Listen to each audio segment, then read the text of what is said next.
చూపిస్తాము, ఇది పక్కా మా ఉసురు తగులుతుంది వగైరా వగైరా.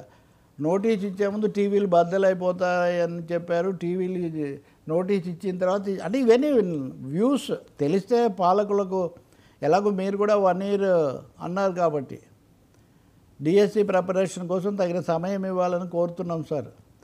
పెద్దలు మీరైనా మా మొర ఆలకించండి. జిల్లాకు 10 పరీక్షలు గ్రేట్, భలే ఉంది. 99 టీవీ ఛానల్కు నమస్కారాలు. ఇట్లా 500-600 మంది సార్ మీరు ఈ సమస్య టేకప్ చేశారు ఛానల్లో, ఇది చాలా మంచిది అది ఇదని. సరే మనం ఏం చేసినా లోకేషుడు కదా, ఇది ఆలకించాల్సింది. కాబట్టి యువత యువగళం, ఇది యువగళమే, ఇది కూడా అవును. డిఎస్సి యువగళం కూడా వినండి మీరు. జగన్కు సవాల్తో పాటు డిఎస్సి యువగళం విని ఒక నెల ఆగిపెట్టండి. నెల లోపల మీదే కదా ప్రభుత్వం, వచ్చేది కూడా మీ దగ్గరే కదా, వాళ్ళు ఉద్యోగాలు చేస్తారు.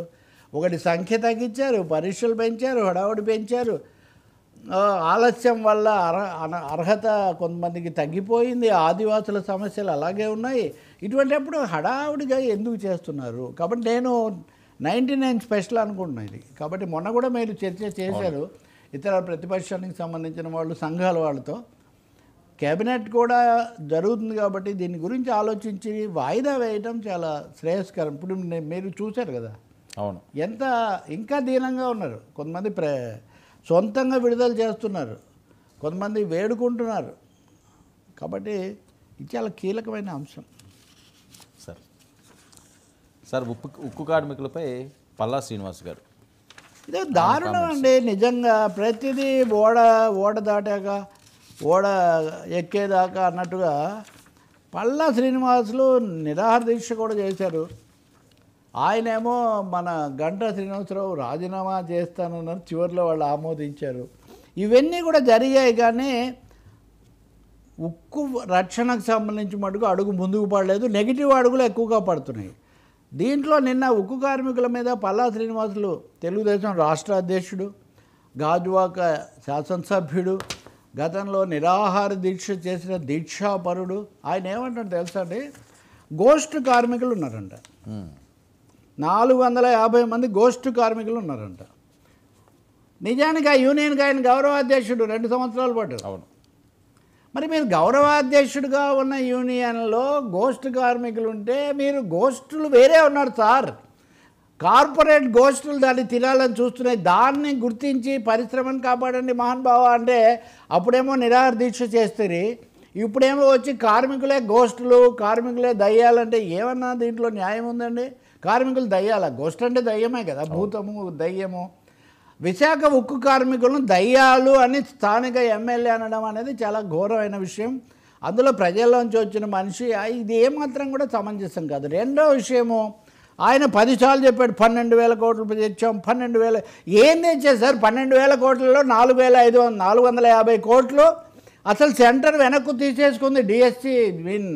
జిఎస్టీ కింద తీసుకుంది కేంద్రం. అసలు తనే ఇచ్చిన కేంద్రమే తీసుకుంది. ఇంకా 9,500 కోట్లు ముడి సరుకు వీటి కింద వాడారు. కార్మికుల జీతాలకు కానీ దైనందిన నిర్వహణకు కానీ ₹1 కూడా వాడకూడదని దీంట్లో షరతు పెట్టారు. కాంట్రాక్ట్ కార్మికులను సరే మనం చర్చించాం, సామూహికంగా తొలగించారు, వాళ్ళు సమ్మె చేస్తున్నారు. సమ్మె చేస్తుంటే 3rd డిగ్రీ కాదు కానీ పూర్తిగా వాళ్ళ మీద కూడా నిర్బంధం, ఇక్కడ మీరు చేయకూడదని వాళ్ళ మీద ఎప్పటి నుంచో ఉన్న వాళ్ళ మీద ఆంక్షలు పెట్టారు. ఇవన్నీ ఒక ఎత్తు అయితే దీని మీద వాళ్ళు అఖిలపక్షం కాదు, జేఏసీ, ఉక్కు ఫ్యాక్టరీ జేఏసీ వాళ్ళు నిన్న తీవ్రంగా ఖండించారు మీడియాలో. మీరు కార్మికులను పక్కదోవ పట్టించకండి, ప్రజలను పక్కదోవ పట్టించకండి అని. బ్యాంకులు ఇతర అప్పులకు 9,345 కోట్లు, అది కూడా కేంద్రమే జమ చేసుకుంది సార్, ఇచ్చింది లేదు, ఇక్కడ చేతిలో పడింది ఏం లేదు. ప్యాకేజీ నిధుల్లో ₹1 కూడా సంస్థ యంత్రాలు, ముడిసరుకు, కార్మికుల జీతాల కోసం ఖర్చు చేయరాదని నిబంధన పెట్టారు. ప్లాంటుకు అప్పులు లేకుండా చేసి ప్రైవేటుకు కట్టబెట్టడానికైనా ఈ ప్యాకేజీ.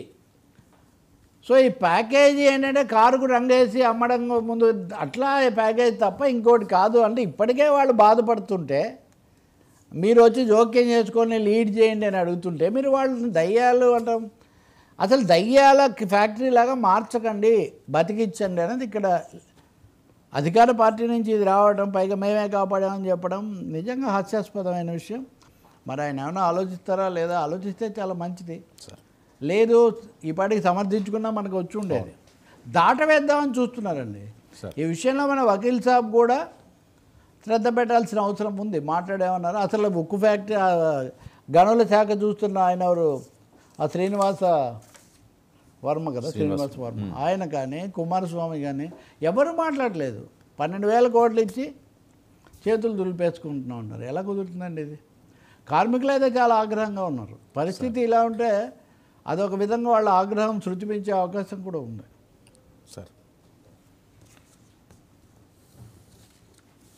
సార్ మరొక అంశం, వచ్చే ఏడాది 4 కోట్లు కింద తీసు. ఓకే సార్, బనకచర్లలో ఏపీలో వ్యతిరేకత. బనకచర్ల అండి, నిజంగా చంద్రబాబు నాయుడు బనకచర్ల గేమ్ చేంజర్ అన్నారు. కానీ నిన్న విజయవాడలో ఏబి వెంకటేశ్వరరావు, వడ్డే సోమనాథీశ్వరరావు, ఇంకా ఇతర రైతు సంఘాలు, వీళ్ళ లక్ష్మీనారాయణ మన మిత్రుడు, వీళ్ళందరూ కూడా సమావేశమై అసలు ఇది సరైంది కాదు, ఆంధ్రప్రదేశ్ ప్రయోజనాలకు నష్టం అని వాళ్ళు ఒక తీర్మానం చేశారు.